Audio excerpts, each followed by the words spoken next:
Dr. Hank Stopinski, Superintendent of Schools at the Royalton-Hartland Central School District here to provide you some additional information about our capital investments that we hope to have approved on May 21st this spring. As you'll take a look at our middle school and high school campus, the areas in purple here at the middle school are areas that will have a total roof replacement.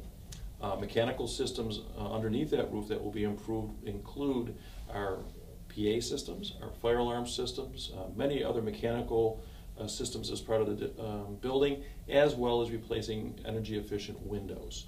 You'll notice to the east of the middle school building there's 6 tennis courts that will be part of the project.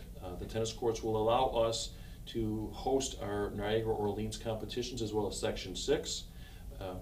To the south of the tennis courts will be a parking area that will also allow an area for us to have a small concession stand and restrooms for folks that are participating or attending in the field hockey, tennis, or entering the school. As you move a little bit further to the west, you'll notice that the high school will also have some roof repairs underneath the purple area. They also will have fire alarms, the PA systems, and the mechanical systems, as with our elementary and middle school.